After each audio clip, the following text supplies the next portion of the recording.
Let's talk about the evaluation in a patient with ALT of 90 units per liter. Obviously, this is raised. So we have to have some hepatic differential diagnosis, some liver disease. And what are they?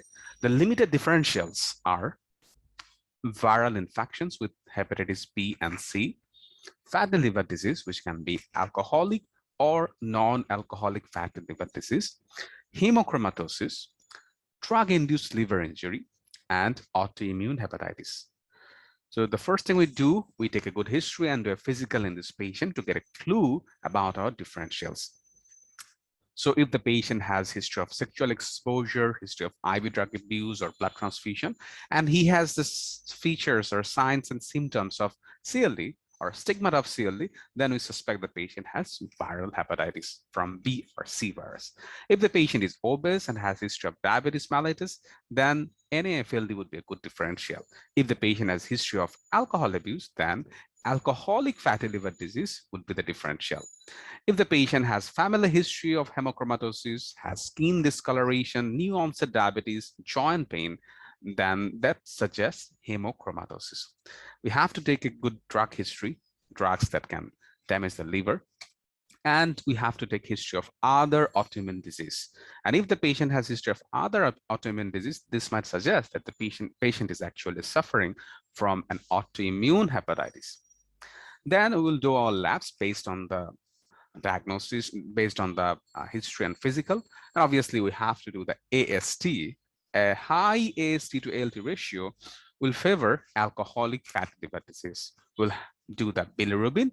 And if the conjugated bilirubin is very high, then that would suggest an obstructive process.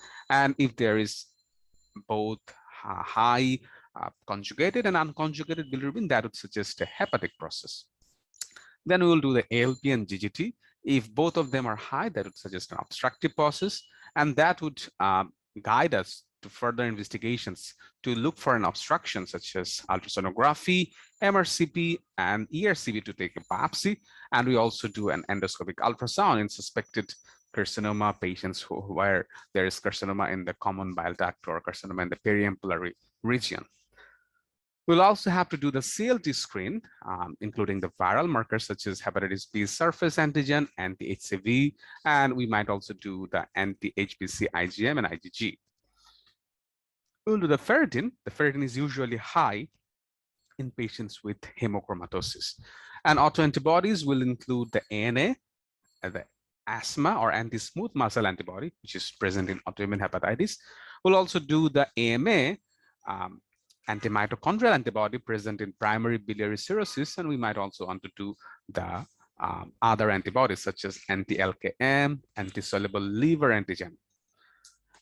In patients where we are suspecting that the patient might have fibrosis, we may do the transient elastography, also known as the fibroscan. And for confirmation of diagnosis, we might want to do the liver biopsy.